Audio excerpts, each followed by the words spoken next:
everybody. I'm Julia Leffler, Executive Director of the MOG Project, and we have this great presentation for you today. I've got Dr. Michael Levy here, along with two patients in the CosMOG study. We're going to have a discussion, and we're going to, just listen to their experiences and what they went through in the study. First, I'd like to introduce everyone. Dr. Michael Levy is an associate professor in Harvard in neurology who leads the neuroimmunology clinic and research laboratory at Massachusetts General Hospital. His mission is to build a combined clinical and research neuroimmunology program to develop therapies for patients with autoimmune diseases of the central nervous system. He spearheaded this effort to put rozanolixizumab into the clinical trial along with UCB, which is known as the CosMOG study. We have these two MOG patients, and they are named Jim Broutman, who happens to be our Chief Media Officer at the MOG Project, and Danielle Silverman. Without further ado, I'd like to turn this over to you guys and enjoy your discussion. Thank you. Thanks, Julia. Well, hi, Danielle, Jim. How are you guys? I'm great. Hi, Dr. Levy. It's so good to see you. Please, you can call me Michael if I'm going to call you Jim and Danielle. Okay, thank you. That's great. All right, so I'll ask you guys a few questions, and then you guys can ask me a few questions if you like. Great. Sure.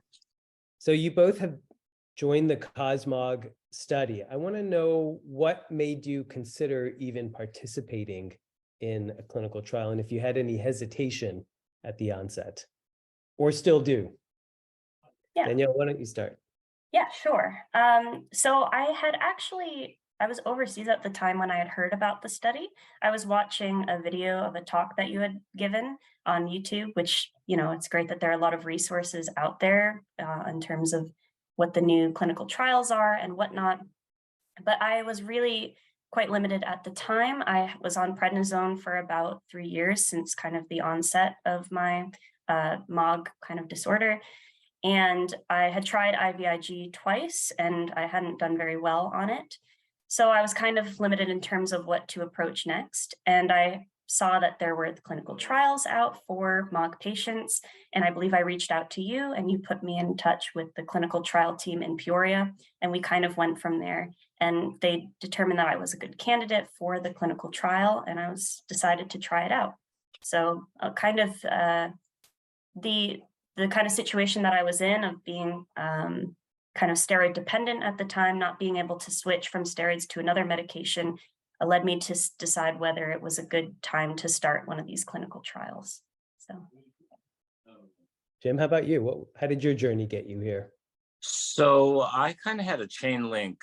I am a patient at the Mayo Clinic, and my neuro-ophthalmologist, Dr. Chen, who's the most amazing man, was putting me on prednisone while I was having relapses, and I couldn't get off them. I was stuck in a relapse cycle. So we found my magic number where on prednisone where I wouldn't relapse. However, it's very dangerous to stay on it. And he was absolutely convinced that this drug would be my solution.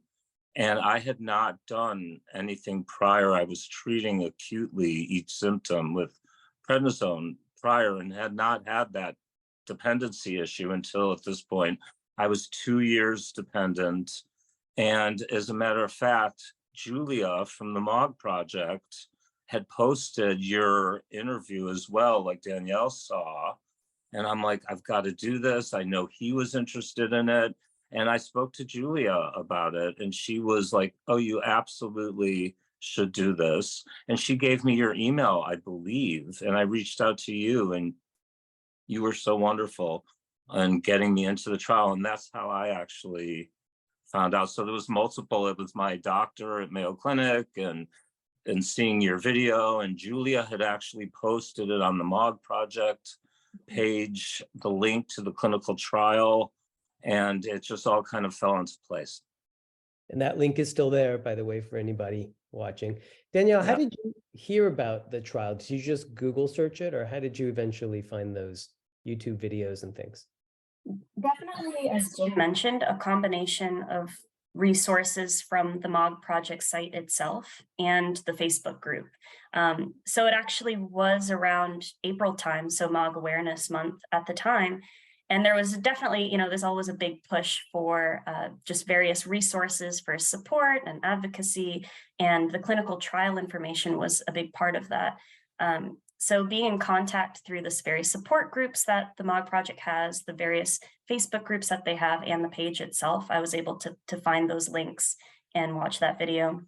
And it was very helpful that you said, I know you've always been very open in terms of being able to contact you, but at the end of that video, you did say, if you're a patient who believes that this trial might be good for you, definitely reach out. So I felt like there was enough support and contact to be able to do that and be able to advocate for myself.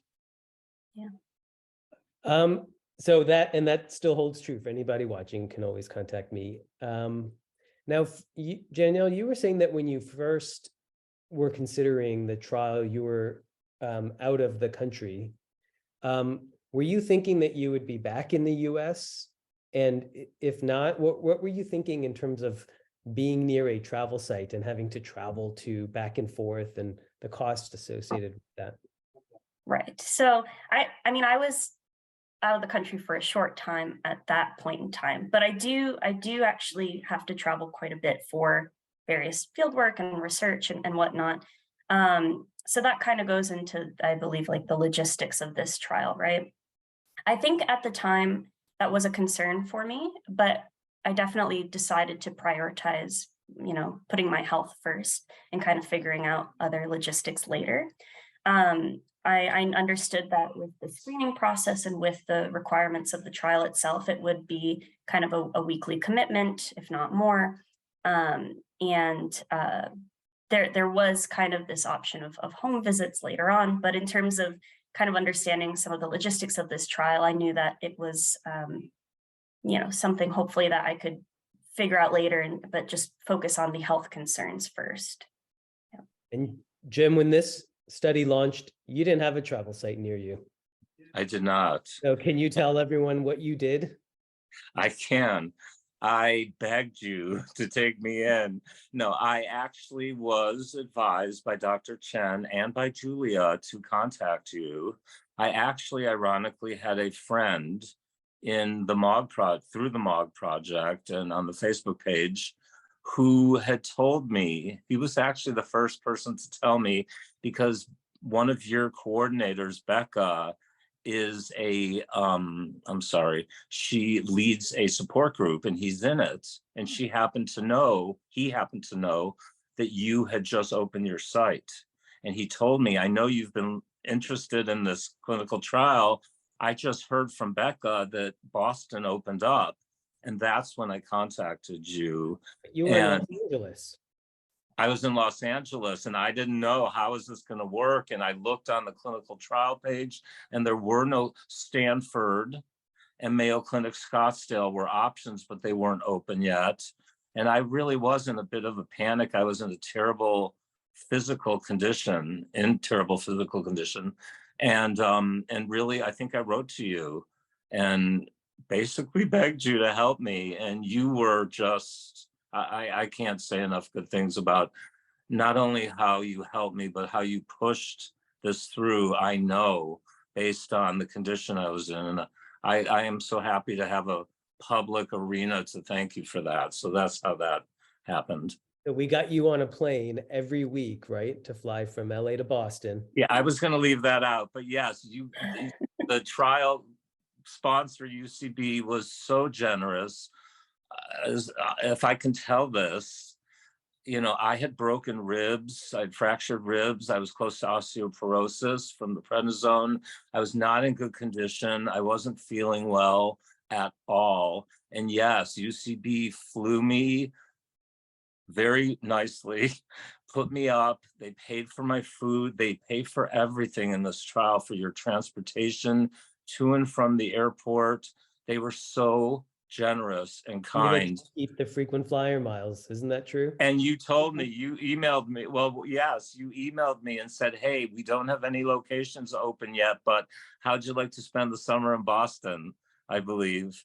And yeah, I mean, they were just incredible, and so were you. And so that's how I ended up in Boston. And I would basically come for 9 days at a time so I could get 2 treatments in, since they're weekly. And then I would go home for a few days to see my dog.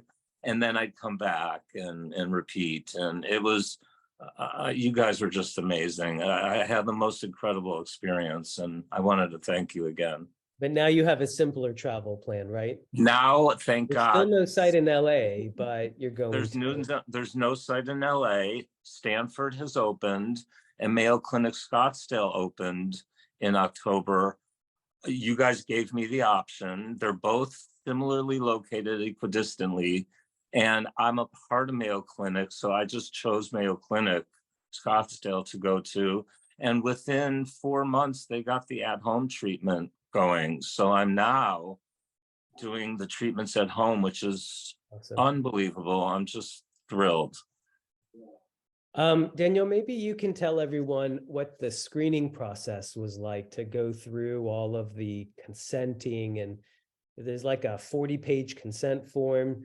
Yes. All of the risks and everything is explained to you. What was that like? Yep. So in order to qualify for the trial, there's a screening process you have to undergo. There's kind of 2 main criteria, I think, in my perspective, for that's very specific to MOG patients. There's some general criteria that, apply for lots of other trials, so like age requirements, whatnot. But in terms of specific things for MOG patients, you need to provide evidence that you've relapsed within the past year. And you need to pass, I believe, a MOG antibody test as well. So they repeat that test as well, just so that they have that on their records. So once you kind of have all of your medical records gathered together so that they can look at the history of your MOG disorder and the evidence of various relapses that you've had, kind of just to gather evidence that you've relapsed within the past year and kind of what your progression with this disorder has looked like.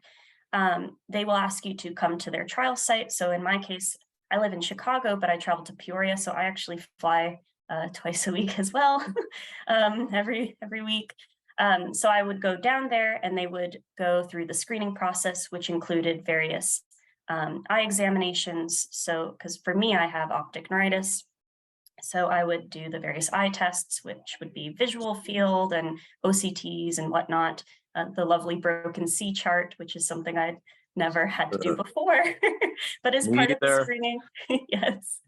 And then we would have baseline MRIs. So this would be a little bit of a shortened MRI than what you would typically have, but I believe 5 MRIs, kind of looking at your optic nerves and various portions of the spine. And this would be, you might have to do more regular visits during the screening process time, but it didn't take too long from the point at which you finished your screening to be enrolled in the trial. And once you join the trial, once you've passed the screening portion of it, you basically get randomized into either the placebo arm or the open label portion of the trial. And you won't know necessarily at the start which arm of that trial you'll be enrolled in. So you'll just start receiving your medication on a weekly basis at that site. So right. And Jim, what would you say besides the weekly commitment to have to be at the site or to receive the treatment at home? What other concerns did you have about the study or that you still have now about the study, about being part of it? What are the I'm probably the wrong person to ask, because I live under the philosophy that you find the right doctors and you listen to them. And now that I know you, and I had always heard about Michael Levy through the MOG project, I didn't know who this guy was. Okay, but practically, what about, just day to day? Is it what are the burdens of the trial? What's the worst part? I honestly don't have any. Okay, so you don't have many side effects? No, I have no side effects. A needle every week, a needle stick? Yeah, I get it at home now. That's why I said I'm the wrong person to ask. We might want to cut this part out. But I really have nothing. Okay. I can't answer. Danielle? This is a good thing, right? I might have some to add here. Okay. I think with any clinical trial, you're under, and especially new drugs such as this one, there's not necessarily as much information in terms of long-term risks, right? And how that might impact various other factors of your day-to-day life or long-term plans.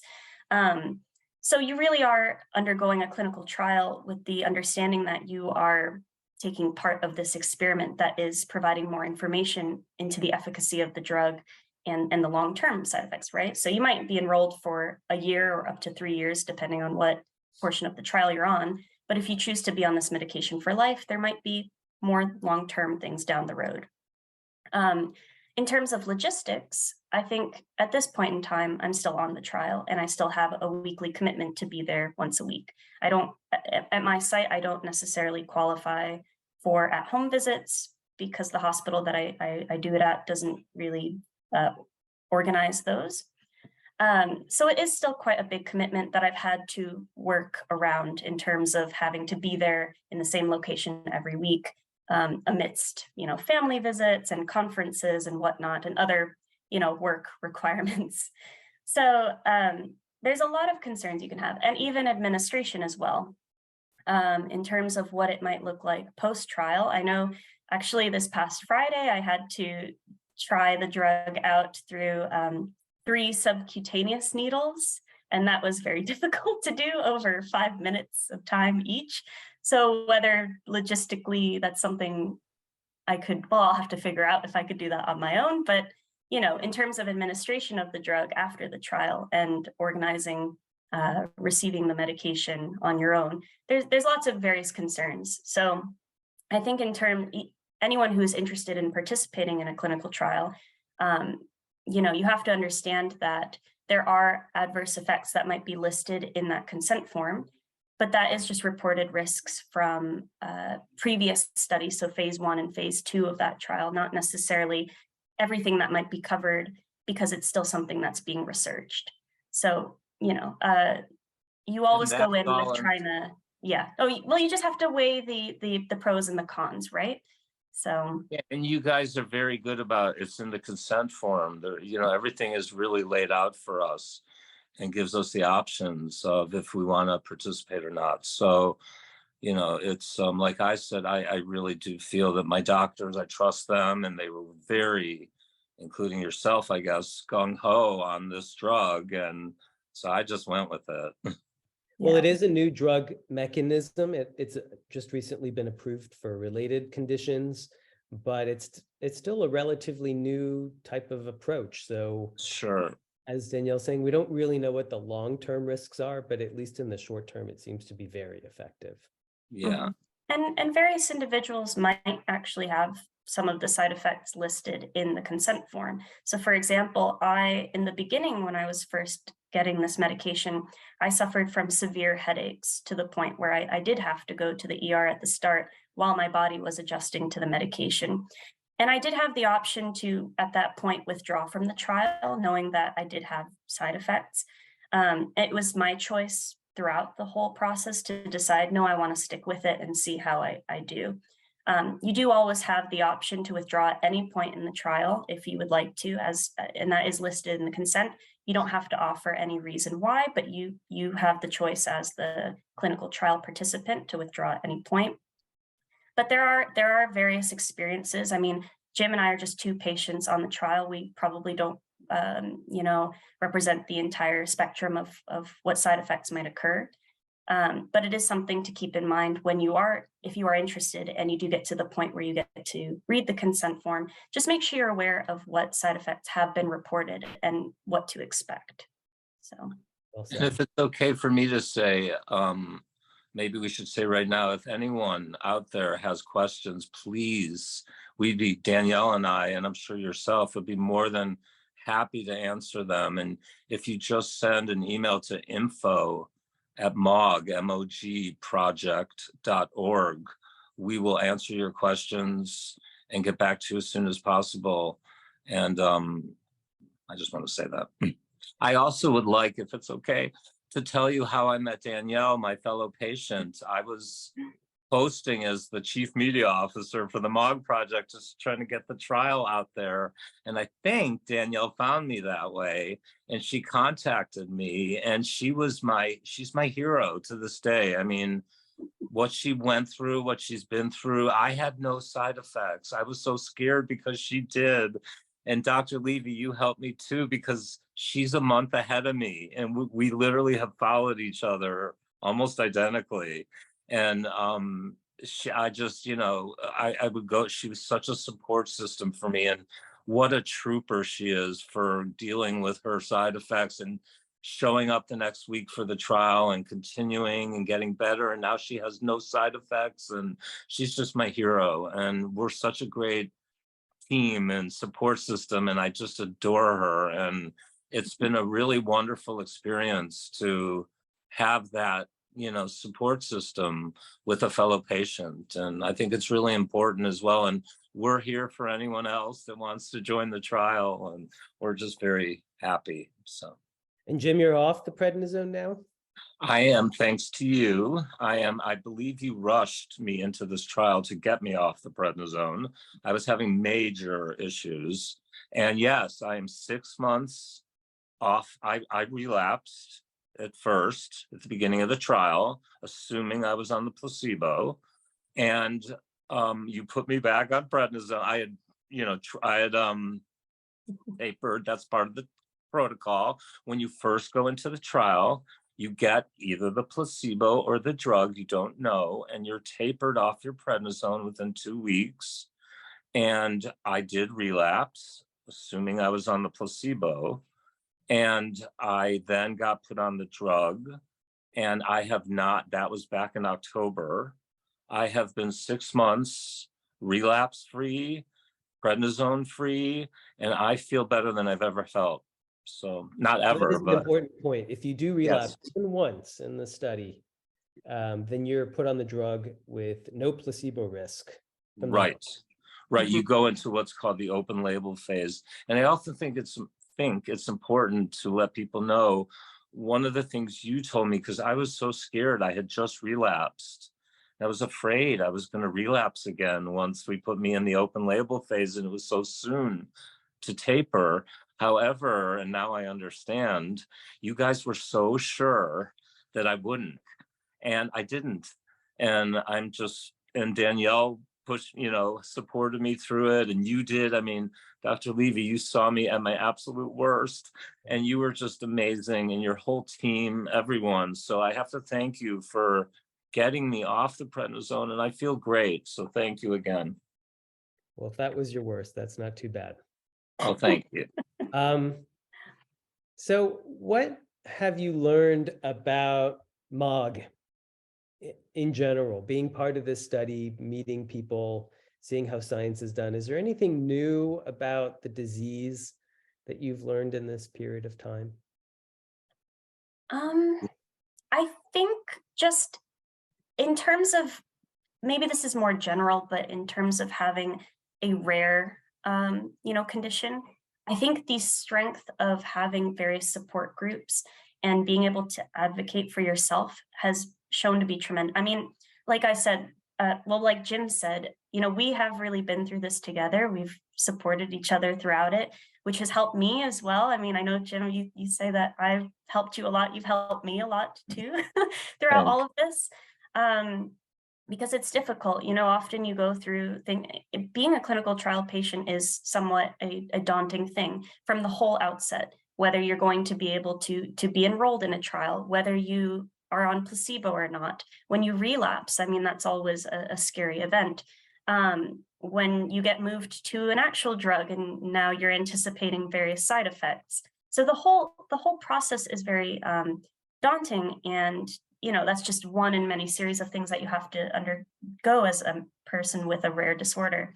So I think being able to have various resources through support groups, through institutions that advocate and promote research has been very helpful. And I cannot stress enough how being able to actually participate in these things can really strengthen your outcome as a patient with this disorder. So that's helped me. I mean, in terms of how clinical trial research is done, it's definitely been an eye-opener for me too, kind of seeing that part of the world that I've never really been exposed to. And it's been fun to actually interact with it a little bit. But as a patient, I don't necessarily know all of the true inner workings of how these things are done. So I don't know if I have a better understanding of it all. But in terms of knowing how these support groups and institutions have really changed my life. I mean, this medication has really, really changed my life significantly. I feel healthier. I feel almost as healthy as I was before I had this disorder. You know, I was on, similar to Jim, I was on steroids since I had my first indication of MOG, where I lost vision in my eye back in 2019. I was on steroids since, and I couldn't take IVIG because I had aseptic meningitis both times. So, since taking this medication, as soon as my body adjusted to it and I didn't really have the severe headaches anymore, I feel as healthy as I was, before any of this occurred. So I'm really, if I had not had these groups, if I had not, had amazing doctors like you, Michael, for being able to contact and be present for patients like me, I really probably would still be on steroids and would be quite, not deteriorating, but I wouldn't have as, general, outcome of life, I suppose, a nice outcome in life as I would, being on this trial. So We are I not hope a fan that of kind of steroids. explains it a bit. It does perfectly well. Yes. Well, I'll open it up to you guys if you have any specific questions. I know we've been in touch regularly, but anything has come up in the meantime that you'd like to add? Can I mention one thing? I want to mention for sure that this is an international trial as well, and that people from all over the world can, I mean, hopefully more sites will open, but that it is international and people from other countries can participate as well. So please feel free again to, contact us. But I actually have a question. I may have asked you this before, so I apologize. But, I've had a lot of friends ask me, and I'm not very proficient in medical terms like you are, and you're so good at putting this in layman's terms. So if a friend is to ask me, what is this drug doing to you? How is it helping you? What would be like the quickest, maybe most simple answer to give them? The easiest way to explain how this drug works is that it encourages your antibodies to be recycled on a faster basis. So normally the antibodies that are circulating in your body, they live a certain amount of time and they don't disappear right away because you have mechanisms to keep them around. And this drug blocks that process. So they disappear a lot faster. Now, your bone marrow makes back antibodies all the time to protect you against viruses and things you've been vaccinated against. So it's not like you lose all of your antibodies, but it keeps the process recycling very quickly. And in that way, these rare antibodies like MOG, they disappear over time. So in a lot of our patients who use IVIG does the same thing. So in our patients who use IVIG and with this drug and plasma exchange, which just bluntly removes all of your antibodies, all of those ways help remove the MOG antibody. And that seems to have a great benefit. Interesting. Thank you for that. In terms of, I suppose, so Jim and I both travel quite a bit for this trial. So I guess in terms of for other patients who might live quite far from another trial site, what kind of advice would you give to them if they were interested in enrolling in this trial? I think we have 8 sites in the US. And when we first started the trial, the hope was that we would get people to use the medication at home. So after, I think it's about 8 or so infusions in the trial site, then you get to take the device home and use the medication at home. But a nurse still has to come to your house because it's a blinded study. You can't know what you're getting or not. And so there's still a lot of logistics and hurdles to being in the study. Once the study is done and say the drug is approved, it will be a drug that's administered at home. For some people, there'll probably be a small pump, about 2 times the size of an iPhone, where you put the medication in and it infuses into a little needle under your skin, or maybe in a patch type of mechanism or something like that. Maybe over time, there'll be better ways to administer the drug. And we're just hopeful that if the mechanism works, that this is something that can be improved over time. But for people in the trial, there should be a list of sites on clinicaltrials.gov. If you scroll all the way to the bottom, pick your country, you'll find all the sites that are available to you there. And again, there's a link on the MOG project website for it. So Julia does a great job promoting this trial, and she was a big proponent for me. She kept asking, why aren't you doing IVIG? And I kept saying, because Dr. Chen is waiting for the trial. He really believes that this is the drug for me, and I believe he was right. So some people might ask why IVIG is not being tested, and that's because there's no intellectual property around IVIG. So if one company invests millions of dollars, which is what's required to do a trial, then all the other IVIG companies are going to benefit. And there's no way that any single company can earn back any profit from investing in MOG. So unfortunately, that's the problem with IVIGs. We'll never get the investment that we need. And it's a very, very expensive drug. So that's why this mechanism, which seems to work for every disease where IVIG works, is really taking over those markets. I don't know if IVIG is going to disappear over time. I'm sure it'll still have a role in some diseases, but this approach definitely seems to work for a lot of conditions where IVIG is used. Can I ask a question? Would this possibly become, I know we talked about, and I think people should know that our health to you and to our doctors in the trial is more important than the trial, which I think is incredible.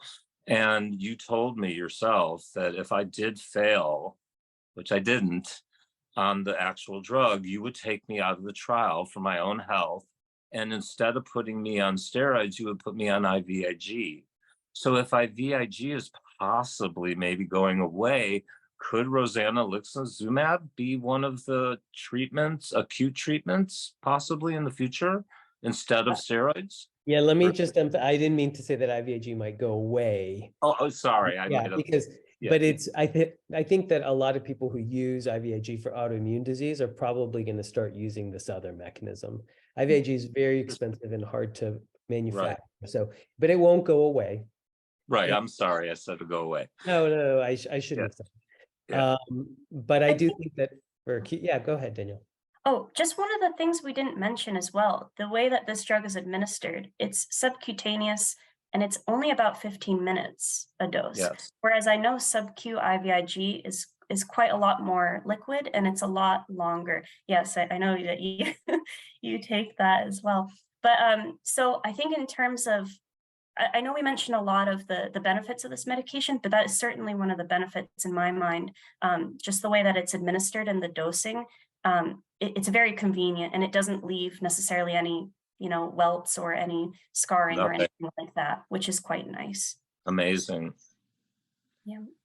Yeah, it's a 15-minute quick process. And like I said, I have no side effects except that I haven't relapsed, which is a good side effect. So I'm just thrilled with this trial.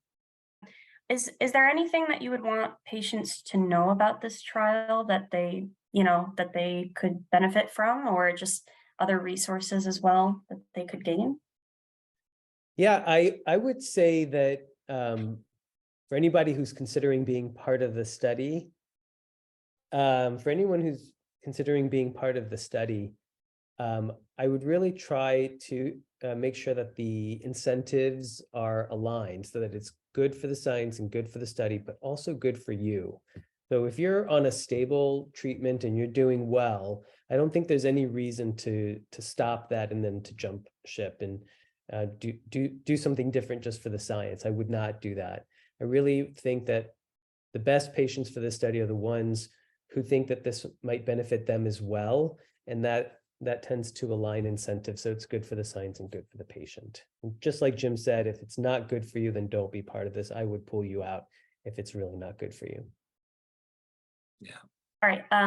Does the fact that this mechanism work by getting rid of antibodies say anything about the titer levels and how that might read on a blood test. So we know MOG antibody titers are important in making the diagnosis. The higher the titer, the more specific it is to the diagnosis of MOG as opposed to something else like MS. But as far as the disease course and severity or any other predictive factors, we don't know that the antibody level matters. There's one exception to that, and that is if your antibody disappears over time, we think that that's associated with a good outcome and a lower risk of relapse in general. But if your antibody levels go down, or if they go up a little bit or a lot, we don't really know how that's exactly relevant at this moment. Good question. I have one more question, Dr. Levy.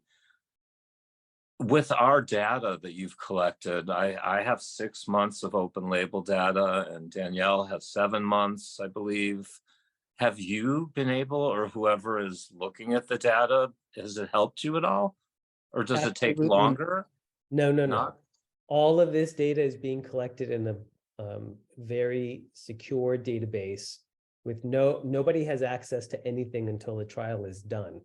Then once the trial is done, it's locked. And then there's a locked database that everybody can then start to query, and that's where we'll get answers. But in the meantime, no, we're not analyzing any data until it's done, with the exception of safety. If there's a safety signal that emerges, there's a committee that looks at safety on a regular basis. But Yeah. Interesting. That's we're curious. not at this moment. I mean, in terms of, so in terms of safety and feeling safe as a patient, we do, once you're in the open label phase, and I'm sure even in the placebo arm as well, they do have regular monitoring of your blood work for just monitoring your overall general health. So in case they do start to see that something worsens, they probably would take you out of the trial for your own safety. So that's a good way that patients can feel that they are being monitored, and that, their health is still priority, even as a participant. It's a good point. Well, thank you both for participating again.